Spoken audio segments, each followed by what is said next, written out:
Any master who comes, anybody who does good would be slandered.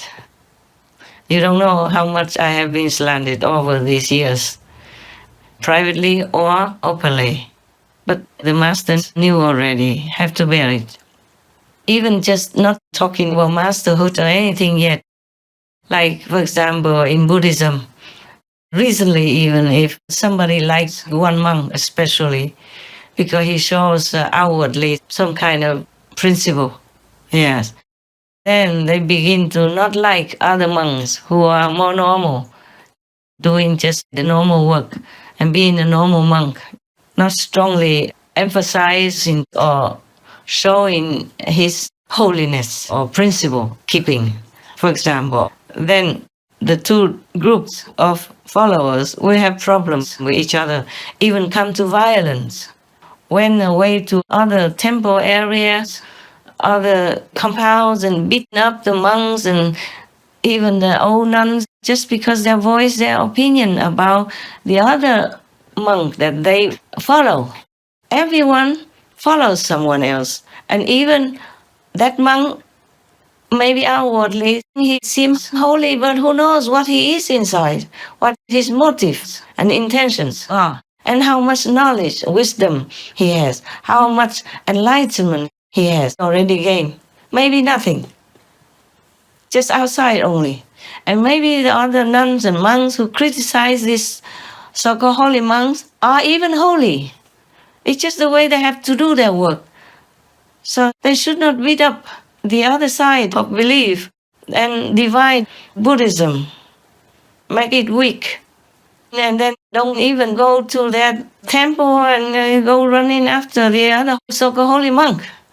You can do that, but you cannot just abandon your previous teachers. He did what he could. He sacrificed his life. He doesn't have family, a wife and children the way you enjoy your life. And he eats not simply. He wears only simple clothes.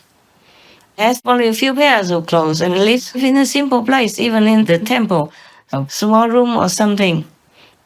He threw his life away, all the pleasure around him, in order to be a monk. Maybe he's not an excellent monk, but at least with him you have learned to remember the Buddha's teaching. He teaches you what he can. And if you think he is not good enough, then you can find another monk or teacher, of course. But do not come back and throw stones, tomatoes at your old teacher because he knows less or he doesn't show enough discipline for your frame of liking. That is violence against the Buddha's teaching. The Buddha would never want any of his followers to go and beat up another follower. Because you're also a normal being. You don't know which monk is holy, which monk is really not.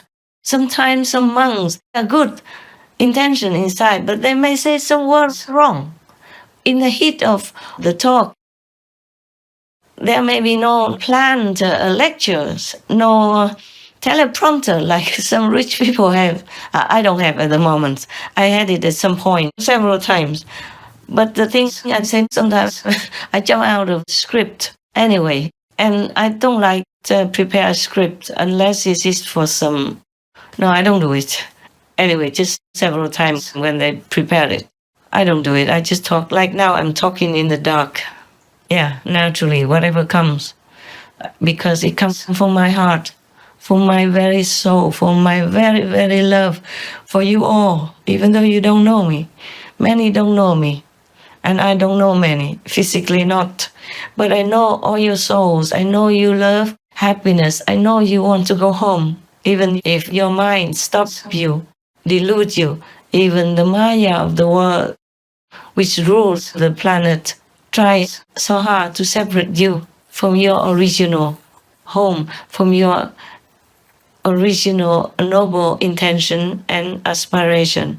Please try to go back. Find some time in the day to remember your original ideal and why you come here. And ask God to guide you to some teacher. If you can't find out for yourself, ask God fervently, sincerely, desperately to bring you a teacher. Okay? And now we go back to the monks' battlefield. Many religions fight against another religion.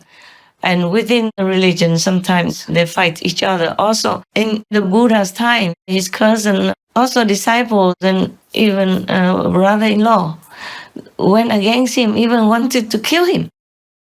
He just propagated to others that he was more disciplined than the Buddha, more ascetic and all that. What a stupid thing, huh? Some people eat 3-4 meals a day and they still are enlightened. Some people eat nothing at all and are not enlightened. Like the Buddha, when he ate only 3-4 sesame seeds a day, drink just a little water, he wasn't enlightened at that time. Until he realized it was wrong, and then he U-turned, lived normally in the middle way, so ate once a day, but well. And then practiced a different way. Then he became enlightened. But the Buddha had learned many things during the ascetic time and also afterward. He had a lot of time. He was all alone and he learned many things. There are methods to learn how you read your past life, methods to learn how to read other people's minds. There are methods to learn how to walk on water. There are methods to learn how to fly in the air. Buddha mastered some of that, flying in the air. So sometimes if it was too long and too inconvenient, he would fly with some of his disciples to the invited house to have lunch. Yeah, it's recorded in the sutras. If you don't believe me, have a look, okay? And he had the ability to read people's minds and to go back to the past life of himself and of anyone else as well. And he could do many other things because he had learned all that even before he became enlightened, and some also after enlightenment. And some also come naturally with enlightenment. Like you can hear far away, you can see far away. And nowadays, some people still have those magical powers. They can also disappear in thin air, they can fly in the air, even still can do it. Some do it. Obviously, mostly they don't show. It's just sometimes they do it and accidentally other people see it and photograph it. Nowadays, you can photograph, you can keep anything, you can show anything because you have high tech. Yes, but at least a few hundred people are still practicing all kinds of wholesome magic like that for their own convenience. And also they don't have to eat anything anymore. Yes, but there are not many you can meet, they hide. The Buddhas left many more sutras about how to learn all this kind of magic as well.